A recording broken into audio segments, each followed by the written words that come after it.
hair down and come on and get in the music with us. Nelson Mandela, quiero decirte que no vengo a cantar la parte triste de una canción que nos haga llorar.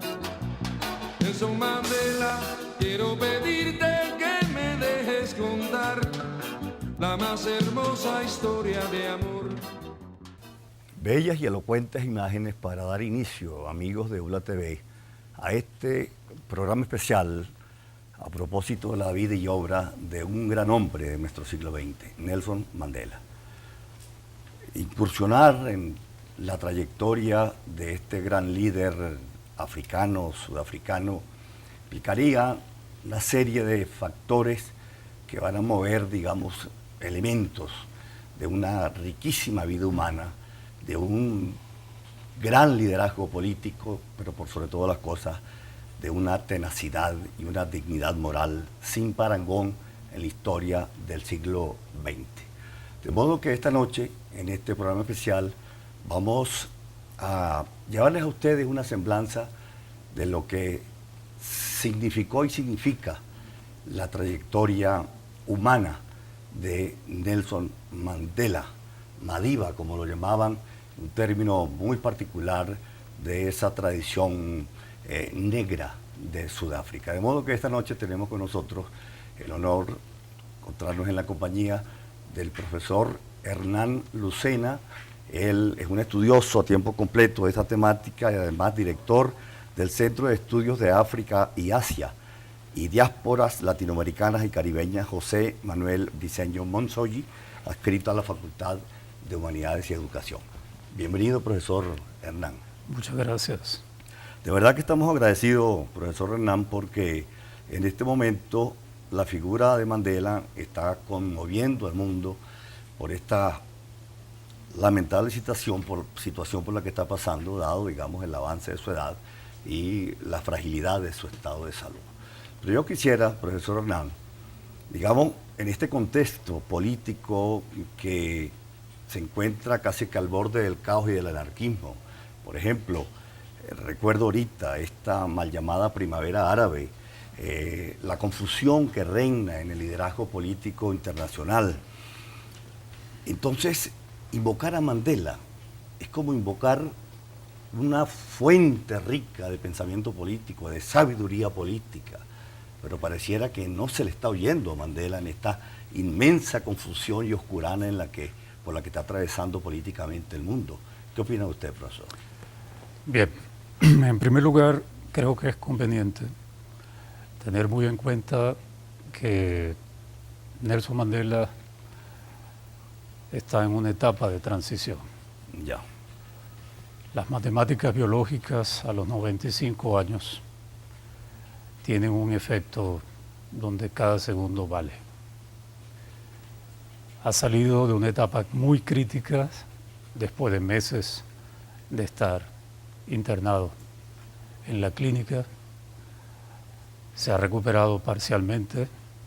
Deseamos larga vida al líder surafricano, pero hay un daño estructural a nivel de sus pulmones después de 27 años de cárcel y una humedad que ha tenido sus efectos hoy en día. Aparte de ello, hay un cáncer de próstata en Nelson Mandela.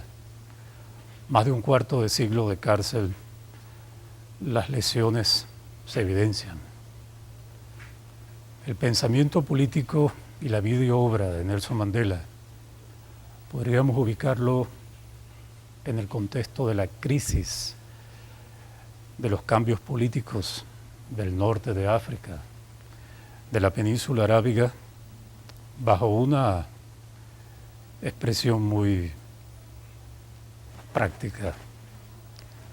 No se puede comparar la grandeza de la sencillez de un hombre como Mandela con aquellos asaltos a los procesos políticos de independencia de África y de liderazgos revolucionarios, como en el caso del norte de África, como el de Muammar Gaddafi, porque hay una deformación en esta primavera árabe, donde hay cambios, pero no hay transformaciones de la realidad socioeconómica. Muy bien. Hay sobre todo un elemento, lo hemos expuesto en nuestra revista Humania del Sur, en el Centro de Estudio de África y Asia, 2 números: cambios políticos en el norte de África y Medio Oriente y la primavera mediterránea. No puede haber primavera si no hay maduración del liderazgo. Aquí hay una maduración del pueblo árabe y norafricano para salir de regímenes dictatoriales, pero las nuevas élites políticas que han superado 30, 40 años de dictadura siguen traicionando a los pueblos y siguen reacomodándose en las cuentas bancarias tanto de Europa y el tratamiento VIP de los Estados Unidos para estos nuevos liderazgos. Y esa primavera ahora está en manos no solo de traidores, sino de una nueva fase de corrupción que mina las posibilidades de triunfo de esos cambios. Mandela constituye básicamente el eje ordenador de la lucha por la democracia en su país y la enseñanza a través de un ejemplo cuando no hay divorcio entre la palabra y la acción. De allí que es un político diferente. Por supuesto. Este elemento que arguyen a muchos analistas en torno a lo que sería, digamos, la idiosincrasia de esa región norafricana. Es decir, hay quienes señalan que, por ejemplo, desde el punto de vista cultural es muy difícil que se profundicen los procesos democráticos en países en donde el signo de la religión y del fanatismo lo impide. Desde esa perspectiva, ¿cuáles serían, digamos, justamente las lecciones que se puedan desprender del pensamiento de Nelson Mandela? O sea, Nelson Mandela, uno de sus grandes objetivos era una persona, un voto, y su gran lucha fue por una democracia, un país democrático, donde tuviese cabida tanto los blancos como los negros, y logró su sueño. No puede pasar igual en estos países llamados de las primaveras árabes. Primero, son 2 realidades distintas. Ya. El norte de África, a partir del siglo VI de nuestra era, fue islamizado por la expansión árabe desde la península arábiga. El eurocentrismo denomina a esa región África blanca, la África civilizada. Es el enfoque europeo. La África negra, la llamada África subsahariana, tiene otra concepción y realidad civilizatoria que parte de un componente étnico, tribal, y ese componente racializa la historia de esos pueblos. Igual lo hay en el norte africano, pero la diferencia de esa Suráfrica multirracial, multiétnica, casi un 70% negroide, 25% de población descendiente de europeos, alemanes, franceses, ingleses, holandeses, y un porcentaje mínimo de población asiática representada por el pueblo de la India que emigró hacia Sudáfrica. Y de allí tenemos un personaje que, además de tener la nacionalidad india, tuvo la nacionalidad surafricana. Vivió más de un cuarto de siglo en Sudáfrica, y Sudáfrica fue su gran laboratorio con los experimentos de su propia verdad. Me refiero a Mahatma Gandhi. Sí. Todos esos elementos raciales, étnicos, si le agregas una gota de la influencia del liberalismo político inglés, una gota de las ideas del socialismo europeo, euroasiático, Hay que tomar en consideración que en Sudáfrica existe el segundo partido comunista más antiguo del mundo, después del antiguo Partido Comunista Soviético. Y le agregas los principios de la no violencia, de la firmeza en la verdad, heredado por Mahatma Gandhi. Observamos un panorama en que hay una realidad de pensamiento político y de hechura política para que la lucha surafricana tuviera sus particularidades totalmente diferentes al contexto de las revueltas populares y de esa dirigencia espontánea de los movimientos sociales árabes del norte de África, denominado Primavera Árabe. Si la primavera pasa a una fase de definición con una larga transición, en Sudáfrica se experimentaron dos tipos de transición política: la transición continua y la transición discontinua. La transición continua, dice la teoría de las ciencias políticas, es aquella donde las negociaciones logran sus frutos. Y la transición discontinua es cuando hay saboteo a los consensos logrados en las partes en conflicto. Pero aquí debemos retomar las raíces culturales de los pueblos de África Austral. Hay un principio filosófico que constituye base de la negociación para la transición de la Sudáfrica de la dictadura racista conocida como apartheid a la transición de una Sudáfrica post-apartheid llamada Ubuntu. Esa tesis dice: somos humanos en la medida que haya una humanidad y nos identificamos con el todo de esa humanidad. No seremos humanos en la medida que tengamos el espíritu individualista. El Partido Nacional y el último presidente del apartheid, Frédéric de Klerk, aceptaron esas condiciones. Venezuela hoy en día, Colombia, está en una transición con la farsa de negociación. El arzobispo Desmond Tutu le dio una teleconferencia vía satelital a todas las partes en conflicto, en el conflicto colombiano, y le dijo: recuerden nuestros principios de lucha. Si ustedes luchan solo en función a los intereses de sus partes, la paz será muy difícil. Y el propio Mandela lo dijo en Valencia hace 22 años.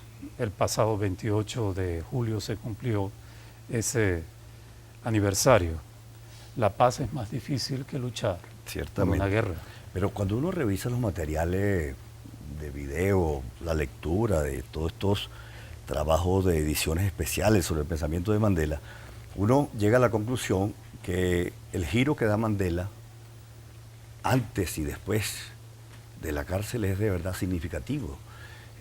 Por ahí el amigo Dalí tiene una entrevista que se le hizo en la clandestinidad, y Mandela expone, digamos, radical y muy claramente, ¿no?, los principios de una lucha armada. Él creo que es uno de los fundadores de eso que él llamó la Lanza del Pueblo, algo así, ¿no?, que era un grupo que se propuso, digamos, librar una guerra pues contra el apartheid, porque pareciera que era el último recurso que les quedaba. Después de la cárcel, Mandela sale con un concepto que es el que termina imponiéndose, ¿no?, y es el que justamente le abre esta gran imagen universal de un líder de una dignidad que se pierde de vista, inconmensurable.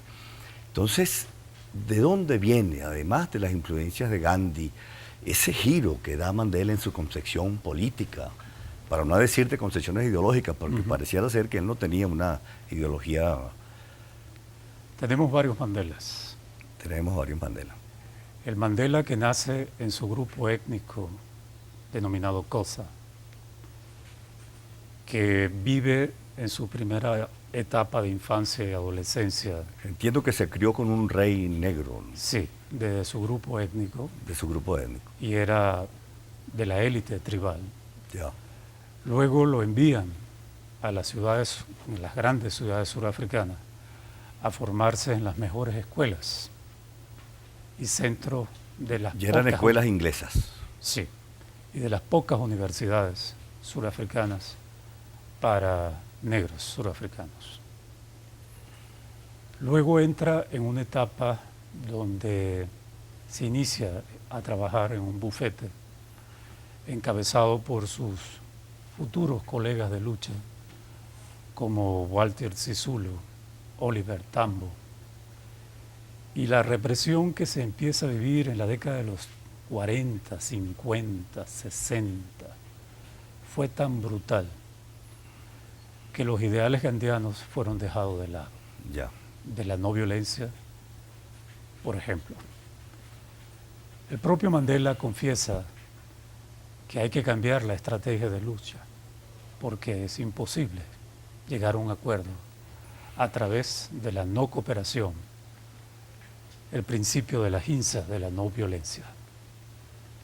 Y entran y funda, además de la Liga Juvenil del Congreso Nacional Africano, es uno de los fundadores del Umkhonto Sisobwe, el brazo armado, como lo señalaste, la punta de la lanza de ese glorioso pueblo zulú surafricano, que es uno de los grupos bantúes, zulúes, cosas, que constituyen la racialidad negroide del pueblo surafricano, que pudo vencer al ejército británico a punta de lanzas y escudos de cuero de ganado, con una disciplina militar que derrumbó al glorioso imperio británico, representado en ese ejército.